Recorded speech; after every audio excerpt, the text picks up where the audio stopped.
Here's how this 80-year-old fights sarcopenia, or how to exercise in your living room. Sarcopenia is the loss of muscle mass as you age. You gradually begin losing muscle mass and strength sometime in your 30s or 40s. This process picks up between the ages of 65 and 80. My goodness, what happens to me when I turn 81? They say you can lose as much as 8% of your muscle mass per decade. But not to worry, I'm going to show you how you can beat the system and actually grow muscle in your old age.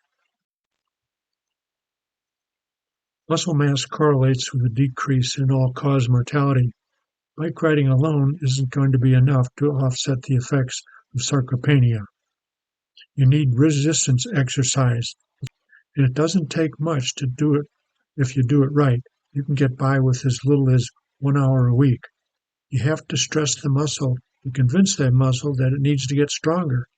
You have to eat enough protein for the muscle to repair and grow. And you have to take enough recovery time for the muscle to finish its healing process.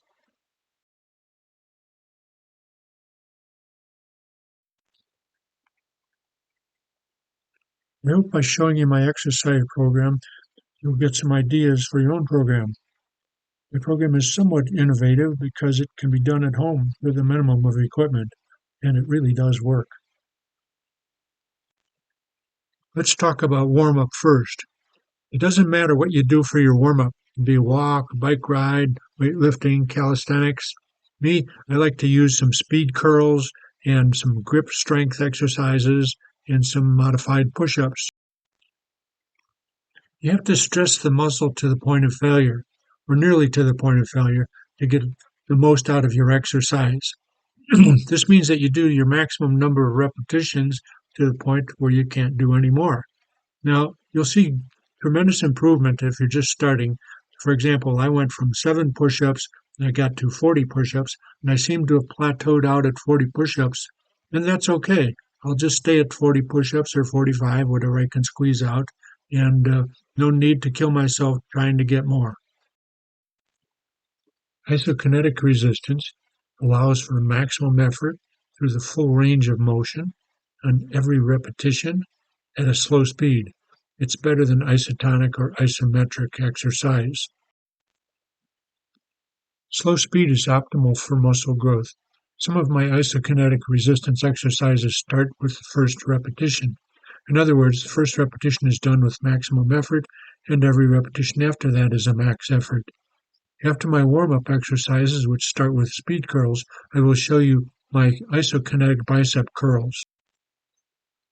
As you'll see, my pull-ups and my step-ups don't become isokinetic until I can't do anymore, but with assistance, they become isokinetic and at maximum effort. Recovery. Muscle needs rest and protein to respond to exercise. Animal protein works the best, but get your protein whichever way you can. I take as much rest as I want between each exercise, but usually I'd say, gee, I want to get this done, so I get busy on the next exercise and don't take too long. I do these exercises twice a week. Patience and persistence, 2 of my favorite words. An exercise program you design yourself is a program you believe in. It's a program that will work for you because you designed it. It should be based on science and your needs. Yes, you can grow muscle at 80 years of age. This is my first warm-up exercise. Sometimes I'm sitting around and it's hard to get moving, or I'm feeling a little cold. I don't want to strip down to my gym suit. Got to do some kind of warm-up exercise to get my blood flowing. And this is what I like to do. I just take a couple of dumbbells and do these curls as fast as I can. It gets my heart rate up a little, gets the blood circulating. And I think when I first started doing this, I could do it about 30 seconds. Now I do it for 2 minutes. So I've gotten a bit stronger. This is my little forearm exerciser. It has a rubber ball between, and this works really well. I do them just as fast as I can, or I hold it in an isometric exercise. and yeah, it works real well for me.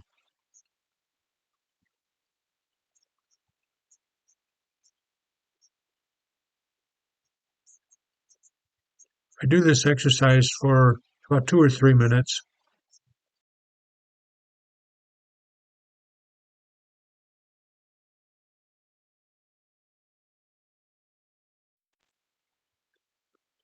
This is my third warm-up exercise. I do about 15 or 20 of these modified push-ups. I probably don't need to do these anymore, but I got in the habit of doing them. It gets me ready for when I do my real push-ups.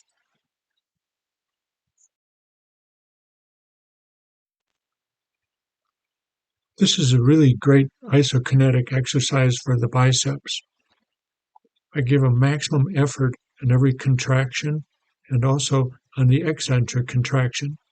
My back is controlling the speed of the exercise, and I do about 20 repetitions. I came up with this exercise while I was in the Army. I didn't have easy access to dumbbells or barbells, so I'd sit on my bunk and do these exercises, and they really do work. I wish I could come up with more exercises for other parts of my body that are as good as these. Now, here's how I know these work. When I was in the Army, they started having arm wrestling contests. And I'm not a particularly strong person, but I beat everybody in arm wrestling because of these exercises.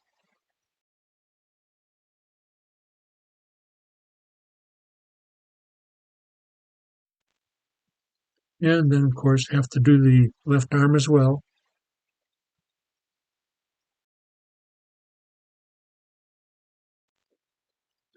This is my next exercise. It's just standard push ups, and I do these to the point of failure. In this demonstration, I want to show three different types of push ups. There's so many different ways you can do push ups with your elbows in, your elbows out, going all the way down, or just using the elasticity of the pectoral muscle to bounce up, like I'm doing right here, or stick your butt up in the air, and it uses a whole different set of muscles, which I'm not accustomed to at all. And here I'm really struggling, and I reach failure a lot quicker than I normally do. Normally, I do the bouncing push ups where really not quite hitting your chest on the ground, and I can usually do about 40 of those. When I first started, as I said, I could only do 7 push ups. My next exercise is sit ups. I try this using the hands across the chest. I guess this is the way they're most commonly done. Back in the 1950s, which is probably the last time I did any sit ups, we used to lock our hands behind our head. So here I'm going to try it, lock my fingers behind my head, and I'm trying to figure out which is easier, which is harder. And I conclude that the hands locked behind the head is actually harder than with the your hands across your chest. When I first started doing the sit-ups, I could do about 7, and now I worked up to about 30 or 35 in that area. And I do these to failure.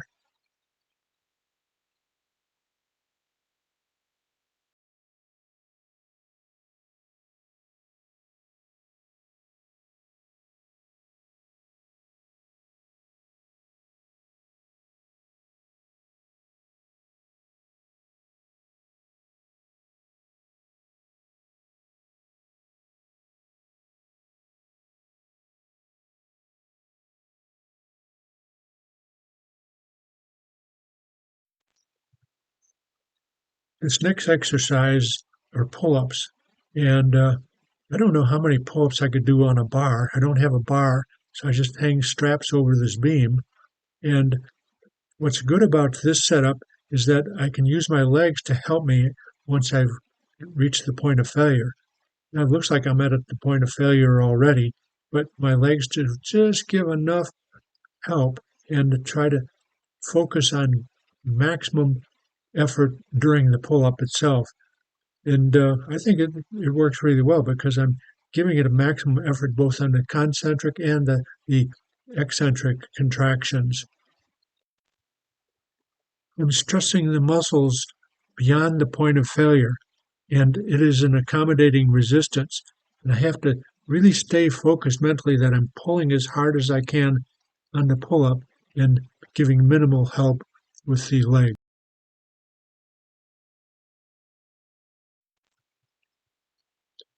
If you're a bicycle rider, your quad muscles will definitely get short. And so it's really important that you keep them stretched out. When I first tried to do this stretching exercise, I was absolutely shocked that my quads were so stiff I couldn't come close to bending my knees the way you see them here.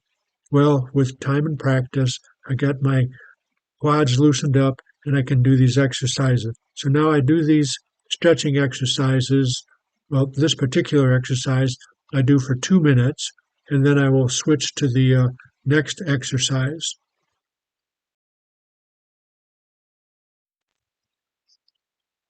I added this exercise fairly recently because I was thinking, gosh, I'm not doing anything to develop my flexibility in this direction. So I added this and I do just 1 minute of this because I'm not accustomed to it. I think I'm on the verge of increasing my time from 1 minute to 2 minutes. 2 minutes is what I do on all my other stretching exercises.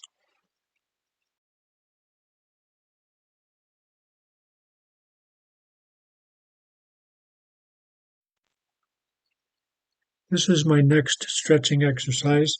I'll do this for about 2 minutes, trying to do the splits, I guess, and see how far I can get my legs apart. What I think is really beneficial is how it stretches my back as I reach for my ankles or my toes and bend every which way. I think this is a really nice exercise, especially for the back.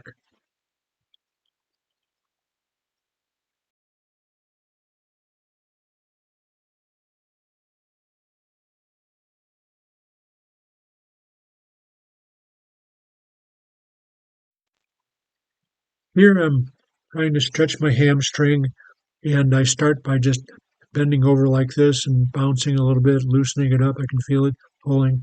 Then I can start reaching to touch my toes back and forth. Now, this is the way we used to do this exercise back in the 1950s, but nowadays I don't see people doing the hurdler exercise. They tend to bend that uh, left foot up under. Here, let me show you like this. This is the way I see everybody doing it now. And yeah, it kind of surprised me. I just wanted to demonstrate this to you.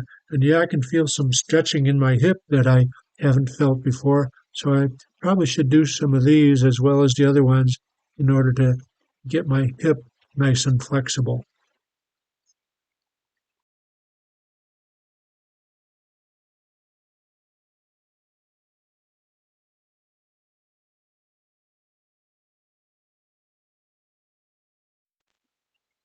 And after 2 minutes stretching that right hamstring, it's time to stretch the left hamstring. Once again, I start with very light bouncings, stretching the hamstring gently, and then I can start reaching for my toe. And once again, I start in the hurdler position because I'm a guy from the 1950s, and this is the way we did it then. So why should I switch? So I think I'd better demonstrate the modern way of doing it and see how tight my hip feels when I do it. So I expect I'll be switching over here shortly. Come on, switch over. Well, aren't you going to switch over? Switch over, switch over.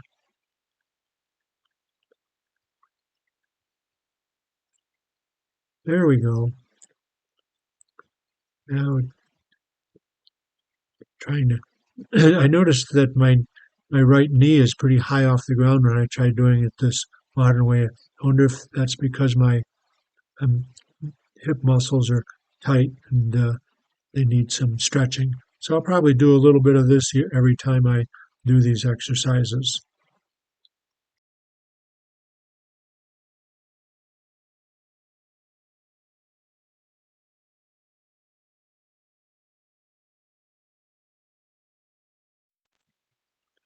Now, I've always considered my legs to be underpowered, and I've been wondering how can I find an exercise where I can stress my leg and my glutes and cause that muscle to grow. And it would really be nice if it could do the accommodating resistance, yeah, a maximum effort, and then go beyond maximum effort by having something assist. I saw Peter Attia demonstrating the proper way to do step ups like this, and I found that I didn't have the balance to do it. You know, the cilia in the inner ear becomes stiff as we get older, just like our tendons get stiff, and we lose our balance because of that. Then I thought, well, I'll take my hiking poles and I'll use those for balance. And I discovered that by using the hiking poles, I can also accommodate the resistance. So I can get well beyond my maximum effort by just assisting with my arms to lift it up. So starting with my left leg, which is decidedly my weaker leg, I usually can get 15 to 20 without much assistance from the poles. And then the next 15 get me up to 30. I'm using the poles.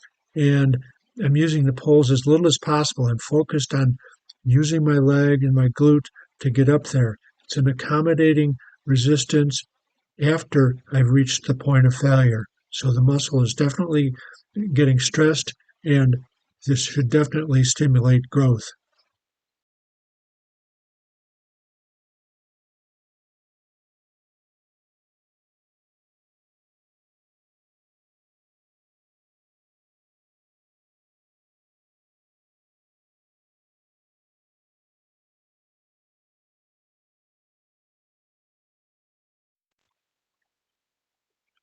Now I will shoot for 30 repetitions on the right leg. The right leg is much stronger than my left leg. I guess that's because whenever I'm going to step up somewhere, I always use my right leg first, and over the years that has made it stronger than my left leg.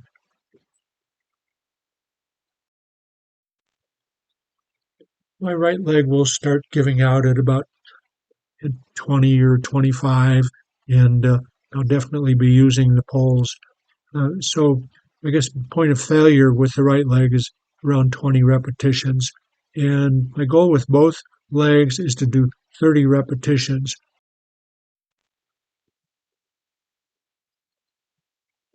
Peter Attia stresses the importance of doing this exercise slowly. And I think on all of the muscle building exercise, you're supposed to do them slowly. I have to be careful not to spring off of that left leg to help push up.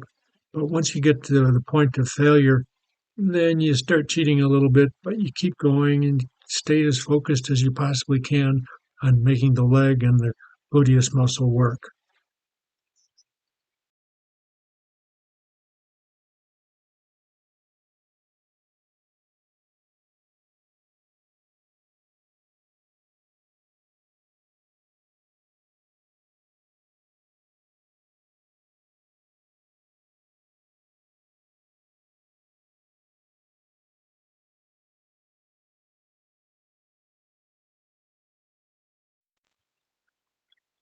This is my last exercise.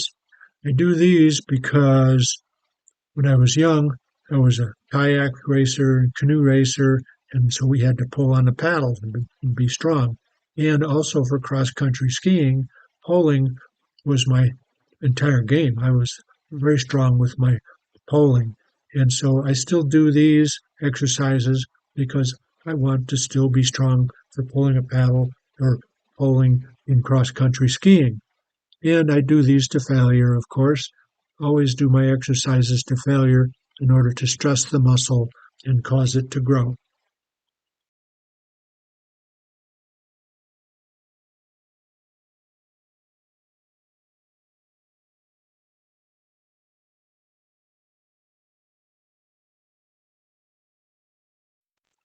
I got a new toy, a grip strength tester.